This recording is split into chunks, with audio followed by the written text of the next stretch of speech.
Welcome to Headlines of the Future, brought to you by Bayer. Fascinating clues to help solve some of the most pressing global challenges, from climate change to feeding a growing population to curing diseases, can be found in science and innovation. I'm Kate Hayes, and I'm your host of the podcast, Headlines of the Future, brought to you by Bayer. In this podcast, we get to hear from visionary scientists, thought leaders, and entrepreneurs to learn more about how the science of today may positively impact our lives in the future. We're so happy you've joined. Today, we're going to talk about something that, in one way or another, we hope will affect all of us: healthy aging. With increasing average global life expectancy, the world is now facing two new challenges. Systematically, how to manage the extra costs associated with longer-term care, and also on an individual level, how to handle the prospect of possibly spending more years in declining health, or even better, finding ways to stay healthy and active longer. As always, we've invited two extraordinary experts on this topic, Dr. Mike DeVoy and Michael Hoden. Michael Hoden is the CEO of the Global Coalition on Aging, and Dr. Mike DeVoy is Chief Medical Officer at Bayer Pharma. Thank you both so much for joining. So to start, please share with us in one sentence, what is, to you, personally, the most fascinating thing about aging? Michael, we'll start with you. Thanks, Kate. So, on a personal basis, it's really the ability, the opportunity to keep working, keep engaged. I'm at a point in my life where if I were living probably, in the mid to late 20th century or before, or even a few years ago, I'd be what they called retired. And although I love golf and tennis and enjoy vacations, the idea of the ability to keep active, keep working, keep engaged, even starting a new venture, which the Global Coalition on Aging has been over the last decade. So that's really exciting, and that's what the prospect of this new demographic shift has brought to us. And I'd like for you to explain a little bit more about the Global Coalition on Aging. What is this organization? So we formed roughly 10 or 11 years ago, and it was based on this idea that there is this global megatrend of aging, 2 billion of us on the planet by mid-century, more old than young in every single society as it modernizes, and this is true around the world, whether we're living in Europe, the United States, Japan, but also Latin America, Asia, both rich and poor Asia. And we have this idea that in order to achieve this goal around healthy aging, that we involve the business community. And we would work with a relatively small number of global companies, cross-sector and cross-discipline. So Bayer joining some of their pharma colleagues like Novartis, Pfizer, and Lilly, but also Intel, Philips, technology companies, Uber. Mike DeVoy and I have recently been working with the CEO of Uber Health, Home Instead, the global elder care company. And we wanted to bring the business voice and the business strategy to this topic of healthy aging and shift it from, oh my God, there's all these old people, what are we going to do about them, to this is a huge opportunity for all of us and something that the business community can contribute to in a huge way. So that's what the Global Coalition on Aging is, and I think we're executing off of that plan. Wonderful. We'll come back to that and more about, oh my God, there are all these old people, what to do with them.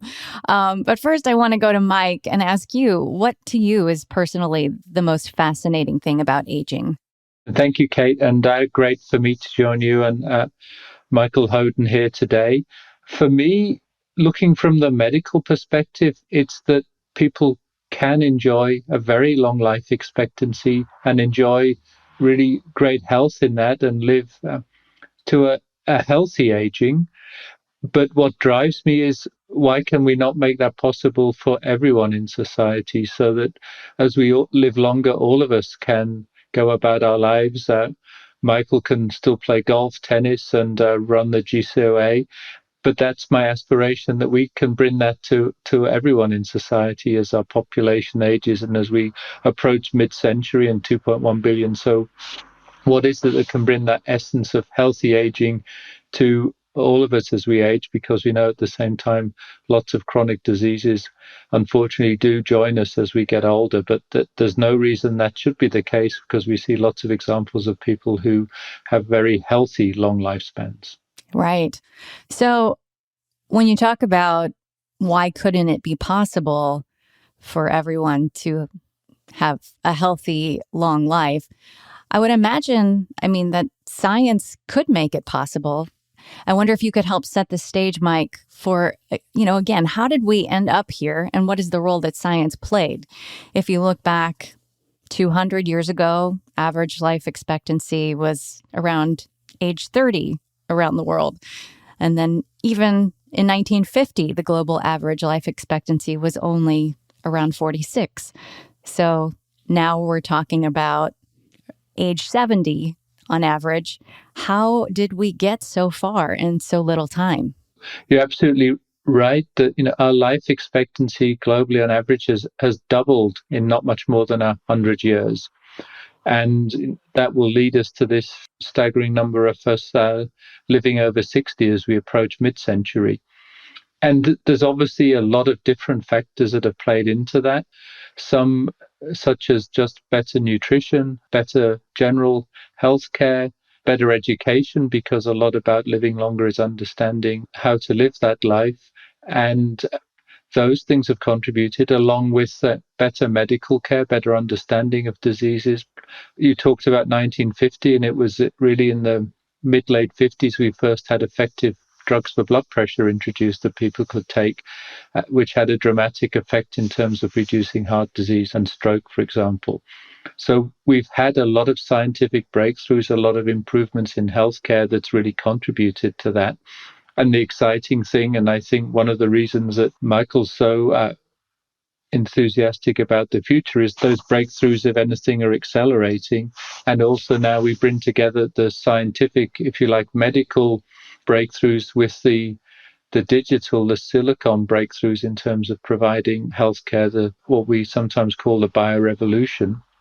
And at the same time, as I mentioned, as we get older, we have these what we call age-related chronic diseases, heart failure, chronic kidney disease, stroke, for example, problems with our eyes, such as age-associated macular degeneration.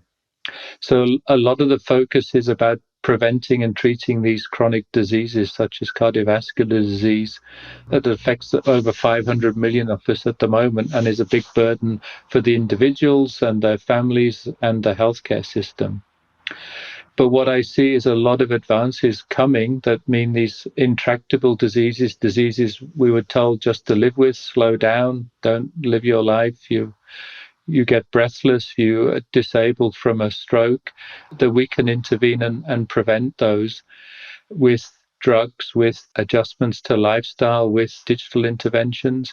And then as we look forward, what's very exciting is approaches in regenerative medicine, cell and gene therapy, where we may be able to stop, reverse, cure some of these chronic conditions.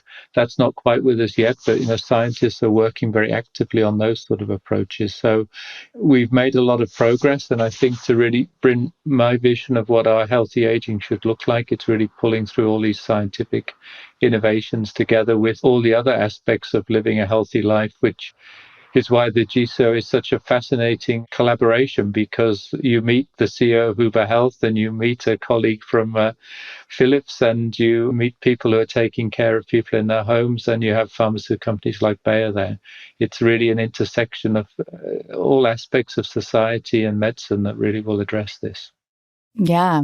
So, I think when many of us think about aging, we're thinking about it from our own personal perspective. Like, yeah, I can live longer than my grandparents did. That's fantastic. And it's wonderful that science has brought us this far. But like, as you said, it sounds like the next step is how to live longer without being basically in a nursing home or not able to leave your home and do much because you have all these health problems that weren't as big of a problem when people weren't living this long. Yeah. But then you think about the whole systematic effect of what to do. Like Michael, you said, oh my God, what do we do with all these old people? So I wonder if you can help us understand from a societal and economic point of view, what are the major challenges of an aging population? Yeah. So what we are beginning to see and clearly need to do an even better job on is a cross society, cross discipline collaboration on getting to a healthier aging.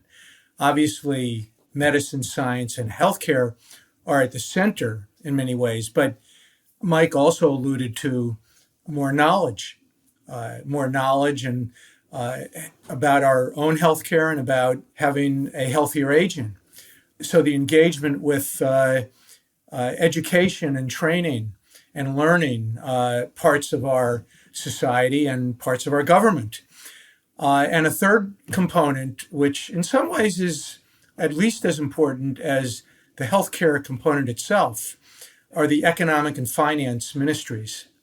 Because we have to get to the place where we have an understanding that there's a different set of priorities with respect to how we spend our money. We have always understood the importance, and I would hope on a personal level that we continue to spend our public funds and even our individual personal decisions for the children, childhood immunization, children's education, etc. But with 2 billion of us on the planet over 60, the idea of spending our money on, for example, adult immunization to join childhood immunization is not only a good thing to do, but it's in our societal self-interest. Spending our money on 50, 60, and even 70-year-olds learning and training so we can continue to be active and contributing members of society, in addition to spending our money on our 3, 5, 8, and 20-year-olds education. These are different kind of societal priorities that are essential in order to get to that place of not only a healthier aging, but an active aging that leads to a more vital society that is both fiscally sustainable and socially viable. So right now in the US, for example, the average age of retirement is around 65 or when people think you should retire. But if you're living another 20 or 30 years, that's a long time to just be sitting around playing golf, like you said. But did policy changes have to take effect in order for it to become normal to keep working beyond that? People don't expect you to retire, that companies don't just write you off? You know, it's interesting when you refer to the iconic retirement age of 65, which I think is, as we know here, but our listeners might be very interested in this, and particularly so that we're I'm sitting here in New York, Mike DeVoy, I know you're there in Berlin, and Bayer is, of course, a global company, but based out of Germany. This idea of 65 as a retirement age, the first time it was developed was by Otto von Bismarck in the 1880s. This is not only the last century, but 2 centuries ago. And he came up with that idea for different reasons. It was basically the politics of, in those days, the Prussian Principality, where he essentially said, if other principalities around what became Germany join us, we will give you health and social benefits that will be advantageous. Now, for everyone over 65, this is what Bismarck said and put into policy. For the 3 people who lived past 65 in those days, that is the 1880s, he could afford it. We have a few more people, like a couple billion, who are living past 65 today. So the first idea is to get rid of this old notion that 60 or 65 is a retirement age, and maybe just get rid of retirement entirely. So that's a major piece. And, there's a lot of government policy that can change around that, but a lot of it within our own possibilities. Every company can take the position, if they should want, to allow people to work as long and engage as they want. And of course, it may look differently for a 70-year-old from a 30-year-old. But of course, the last 2 years under COVID has taught us that many things can change and we can move flexibly through that. So that's a critical shift, and I'm glad you raised that, Kate. It's one that can be supported by public policy changes, but it's also one that I think we have a lot in our individual capabilities, both from the standpoint of an employer and our individual views of ourselves. So that old age of 65, might have been right for Bismarck in the 1880s, but I'm not sure it's right for us here in the 21st century. Right. Yeah, Mike, I'd love to hear your thoughts on this. Michael's really the expert in this area, but I don't live so far away from where Bismarck was when he was developing those plans. And in Germany, where I live now, the official retirement age is really only a couple of years beyond that, and many people retire earlier. So that 65 has become hardwired into a lot of, as you said, Kate, employer systems, government social systems for retirement, but doesn't fit with where we are as a society now. But it's a pretty radical change of mindset, because I think everyone is sort of used to this going to school, studying for a profession, working in a profession, and then retiring. And I think we need to look at it as a much more dynamic, where you may have 2 or 3 careers and adjust as you go through that longer life. I think because both for our own interest and growth, but also from a pure economic and financial point of view, we need to have a much more flexible idea of what our working lives are going to be like and how long they're going to be. But that to me is a very positive thing. I think it's great for me and great for society that Michael is combining some of his personal and social interests also with playing such an active role on a critical global topic like this. So I think that's really a model we should be looking for as individuals and as society. But it requires a lot of things that were really deeply built into social economic systems to change, to accept that, because it's something we're all going to have to work and build on to make it successful. Well, and as you're suggesting, Mike, it's also built into, or even hardwired into, how we think about ourselves. And as we know, one of the 4 areas of this new decade of healthy aging that the World Health Organization and the UN have launched is what they refer to as ageism. The idea that there's a kind of set of biases and prejudices built in as a function of age. And ageism can be seen and reflected in many ways, but probably the most challenging cultural shift that it suggests we take is how we think of ourselves. So if people think of themselves as, I'm going to retire at 48 or 55 or 63, that will take us down one path. If people start thinking as themselves as, I want to keep engaged in whatever way, shape, or form it happens, including work, into my 70s or beyond, it's different. And as Mike alluded, this idea of ageism is also reflected even in the healthcare system and how we think of ourselves. We were talking the other day about the example of heart failure, where some of the early symptoms of heart failure, feeling weak, feeling tired, the fatigue, the lack of power you have. Well, she's 72 and that's what happens when you're 72. No, she has heart failure. But it's not only the doctor or the community or the family member who might think that about a 72 or a 83-year-old, and therefore conflating age with a disease, but it's the individual themselves. They're feeling that way and may never even go to the doctor, or when they have their checkup, they may not even talk about that. They're saying, well, I'm already 78 and that's what happens when I get to be 78. So this ageism idea is very much part of the culture, whether we're thinking about healthcare or work and retirement or education. And it's the reason I think that it was the first project that the WHO and the UN came out with earlier in the year. So, Michael, I'm wondering, since this is a global issue, obviously, if the UN and the WHO are working on it, there are many countries involved. Are there any countries that are starting to stand out as role models who are taking a really good approach to, help people understand what they need to do to stay healthy longer, or even thinking about innovations that could help transform the way we care for older people? It's a great question, Kate, and thank you. And I would answer it in two ways. Number one, the answer is yes. And it tends to be those countries that have the largest proportion of old to young in their societies already, which is not so much a function of people living longer, but more a function of the lower birth rates.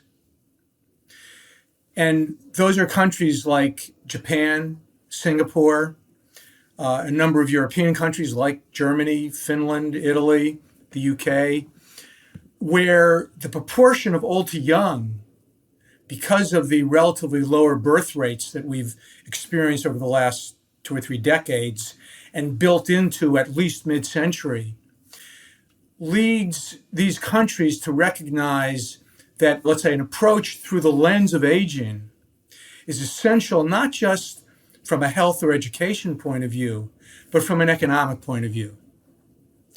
In Japan, which they even refer to themselves as super aging, you will have pretty close to 40% of the population over 60 in the next decade or so. Well, if you think that you can have sustainable economies in a context where 40% of the population over 60 is now retired and behaving the way that demographic did in 1980 or even 2000, you've got to have a basic change in thinking and attitude. And so you get countries like as I say, Japan, China, for a lot of different reasons. Their one baby policy, then that is exacerbated by the fact that they're now behaving like everyone else and having low rates of birth. So, yes, there are a number of countries that are at the cutting edge. As Mike knows, the European Union itself, for the first time ever, 2 years ago, in the formation of its EU government that now has a 5-year period, created the Commission on Aging. I mean, there's a reason for that. So there's a lot of interesting work going on in a lot of interesting places.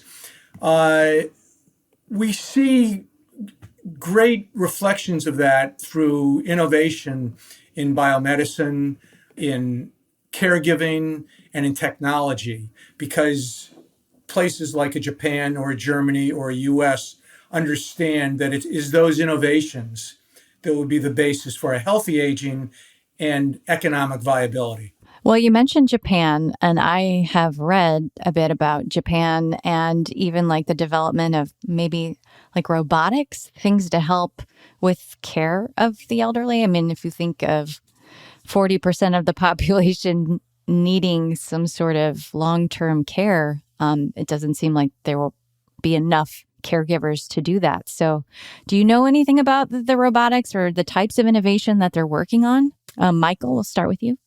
Yes, there is a great deal. And I mean, the whole relationship of digital health technology, through robotics, through AI, through other aspects of remote patient monitoring is exploding.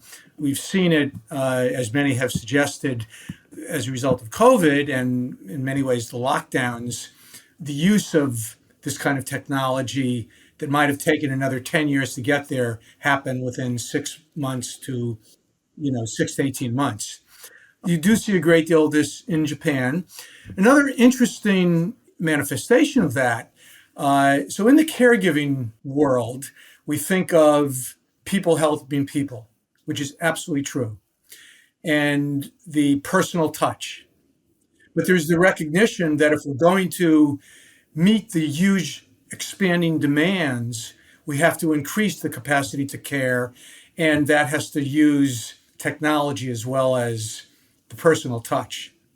And so, one of the interesting developments in 2021, one of Bear's colleagues at the Global Coalition on Aging, Home Instead, Omaha, Nebraska, in the United States, global elder caregiving company, was bought by a Silicon Valley based technology company called Honor Technology, so that they could put high touch and high tech together. And that's going to be happening everywhere. The Japanese, as you say, are already doing that. But we're also seeing the marketplace respond to that in a very interesting way. Okay.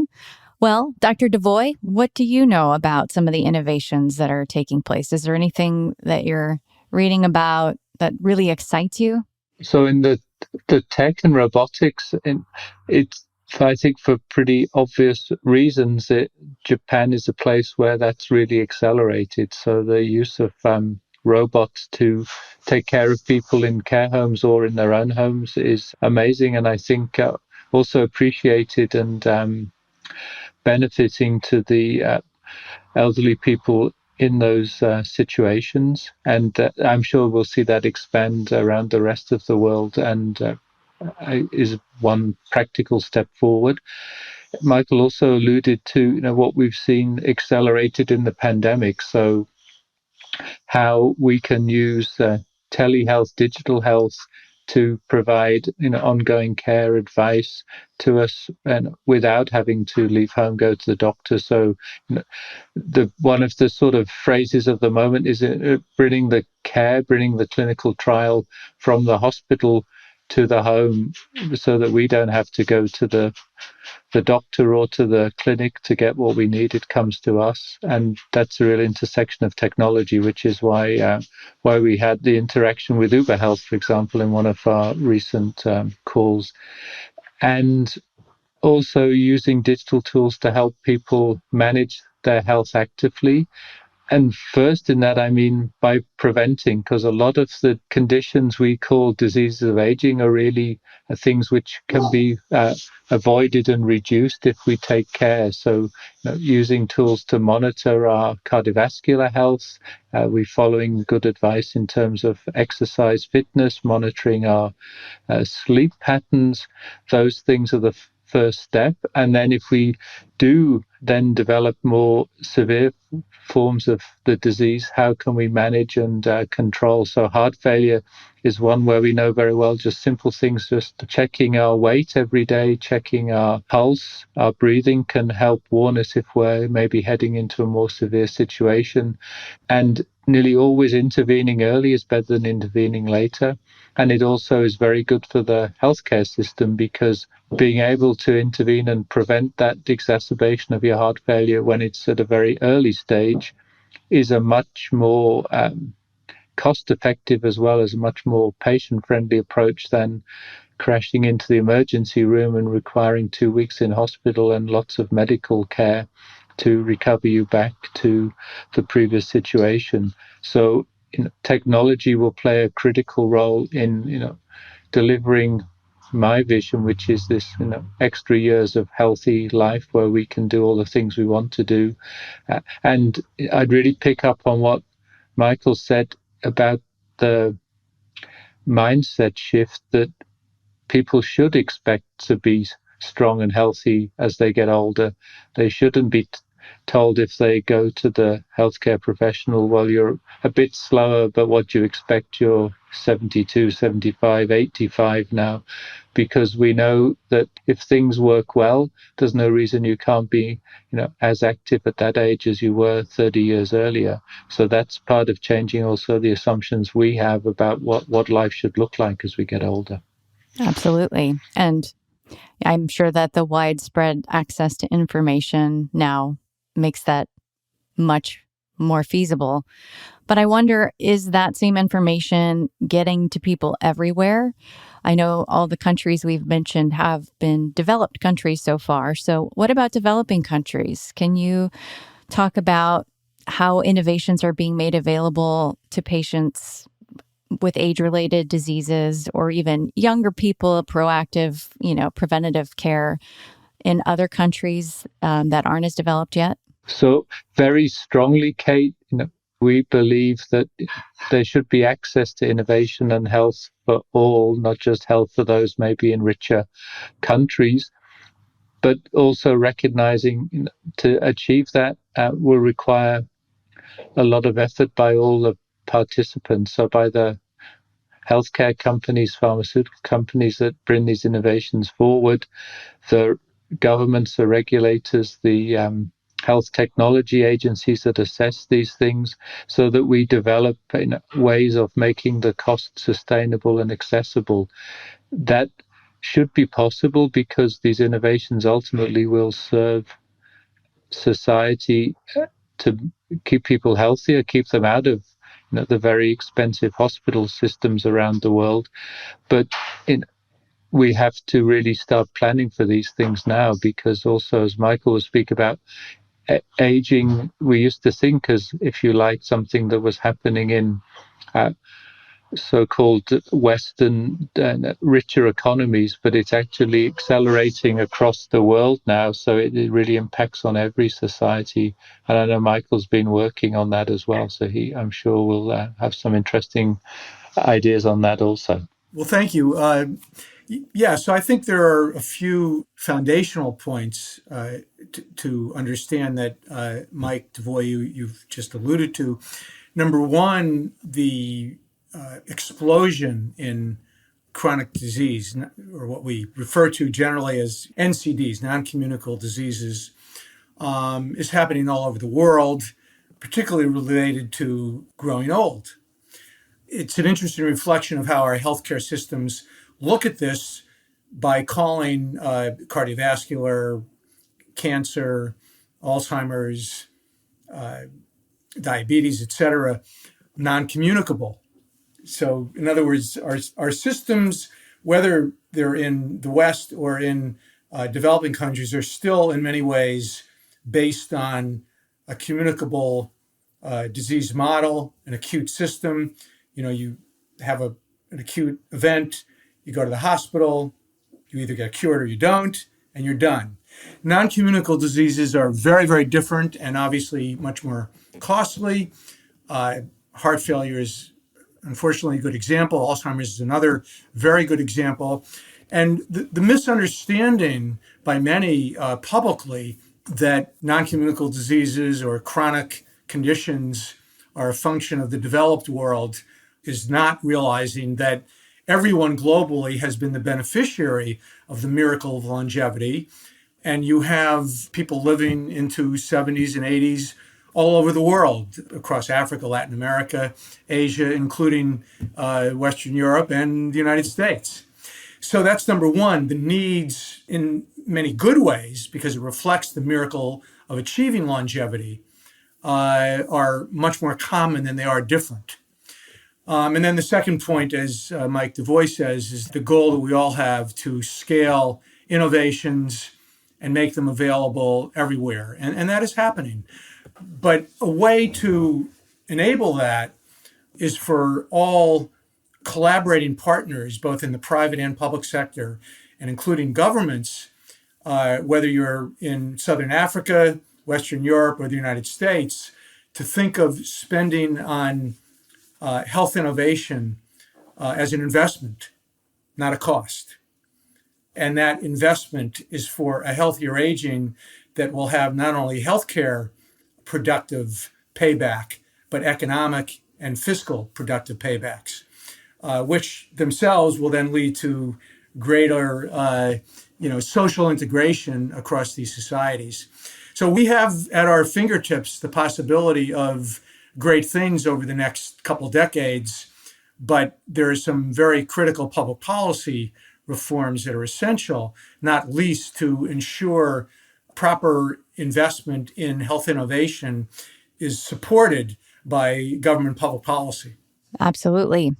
So when we talk about health innovation, Mike, I wonder, do you keep up on, what are the latest innovative approaches that are being talked about for treating chronic diseases? Will we actually be able to cure any of them in the future?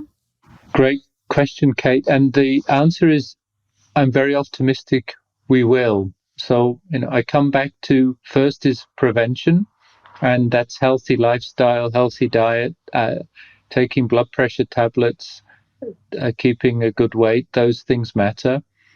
But also, we will still suffer from these diseases. And what's exciting is what's happening in the area of what we call regenerative medicine, stem cell therapy, gene therapy, where we really see the potential to intervene in some of these conditions, such as heart failure, such as eye disease, and reverse, potentially cure.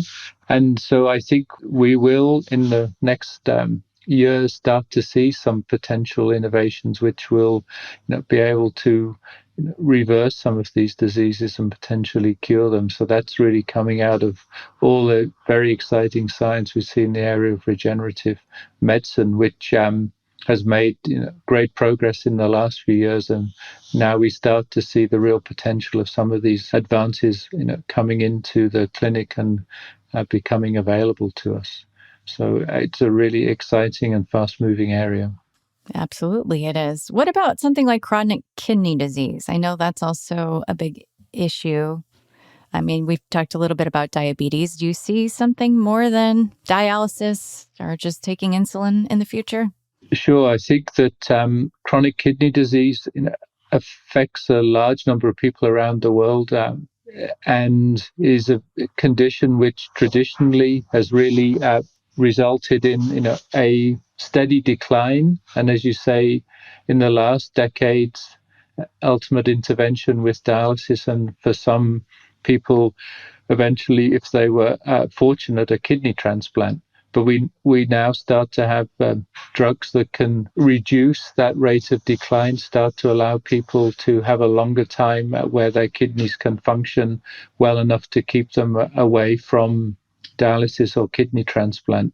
So again, taking good care of the diabetes is a key part about reducing your risk of having chronic kidney disease from diabetes. But there are now a number of medicines in the clinic that can reduce that risk and slow the decline. And there's a lot of research ongoing, just because chronic kidney disease is coming with us like cardiovascular disease as all our populations age, and as diseases like diabetes affect a lot of us as we get older.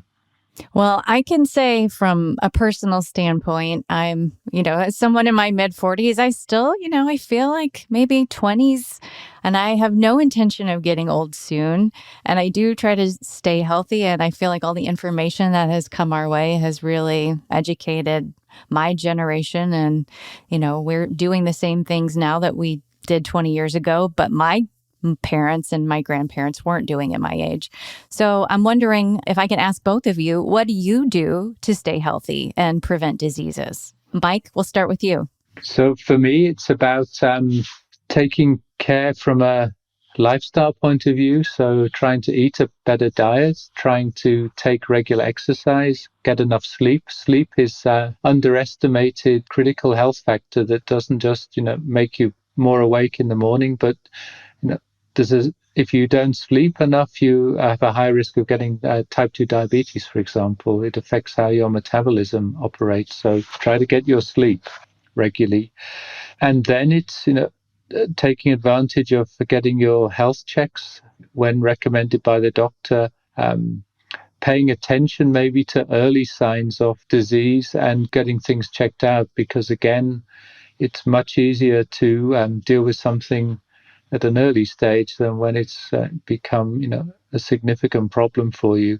And I think looking at Michael and I think it's also clear that males have been less good at doing some of these things, of getting proper interaction with the healthcare system early enough to tell them, you have a small problem, we can deal with it now, rather than ignoring it. So it's about taking good care of yourself in all those ways which require a bit of discipline and attention.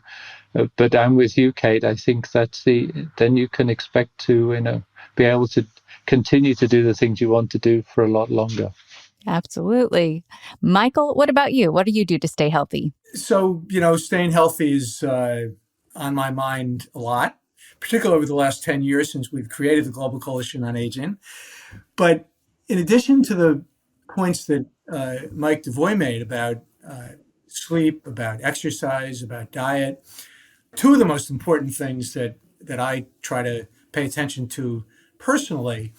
Number one, on the prevention side, we know that monitoring your health, early detection, and earlier diagnosis that can lead to better treatment or better yet, even prevention is just so critical. And I would acknowledge, as Mike says, that I'm probably not as good at this as my wife or my two daughters are, but I intellectually recognize the importance and try to follow it. The second part, and here too, I would defer to our doctor here, Mike DeVoy, but my understanding is the relationship between mental and emotional health and physical health is much more important than we may otherwise realize. And so therefore remaining active, engaged, mentally and emotionally happy, to be very blunt. I remember there was a survey, I think there's a survey every year of, which countries or people in countries think of themselves as happy. And the happiest country supposedly is Finland. Now, it's not surprising maybe that Finland also has one of the oldest populations as a percentage of old to young on the planet. Finland, Italy, and Japan, the three probably top. So Finns know they want to remain active and engaged. And that too is another piece to make sure that my mental and emotional health is supporting a physical health. And then just hope for the best. Hope for the best. But also know that, science and innovation are going to help us keep improving as they already have. So I know we're coming to the end of our time, and I have to get back to the title of our podcast, which is Headlines of the Future. And I'd like to ask each of you, what headline on healthy aging do you expect or hope to read in 2050? Dr. DeVoy, we'll start with you. So for me, it would be Science Cracks the Code of Cardiovascular Disease. Nice. Yes, that would be amazing. All right, Michael, how about you? What's your headline? So mine is similar, actually. The headline would be Global Leaders Celebrate 10th Anniversary of the Chronic Disease Vaccine as Nobel Prize goes to 5 scientists from collaborating pharma labs. And although you didn't ask, I will say that contained within that headline hope are a couple things. One is the need around this innovation for chronic diseases, NCDs. Second, vaccine is one of the more important prevention strategies. But thirdly, the recognition that some of our most brilliant, genius, and successful science is coming out of pharmaceutical labs. I remember reading an article about 2 months ago in one of the magazines that I look at, Commentary Magazine, which was entitled, Thank God for Big Pharma, and was talking about the therapies, the digital technology, and others that are coming out of COVID. And so contained within this is not only the hope about the success of such a biomedical strategy, but that it's as likely as not to come from the private pharma labs, which maybe society doesn't fully appreciate. That's very true. And as someone who's married to a pharma scientist, I think that might be my headline. Thank God for Big Pharma. I would love to hear society recognize and say that someday, because it really is extraordinary, the work that people like you and people, who are just working across this industry, thinking about these topics, are doing to ensure that we all have a healthier future. So thank you. And thank you both so much for joining us. Michael Hoden, CEO of the Global Coalition on Aging, and Dr. Mike DeVoy, Chief Medical Officer at Bayer Pharmaceuticals. And thank you all for joining us once again for another episode. It's wonderful to have you along. If you want to learn more about science and innovations that help address some of our most pressing global challenges, visit bear.com, listen to our next episode, and subscribe. And if you want, share the podcast with others or leave a rating and review. Thanks again for being with us, and join us for the next episode.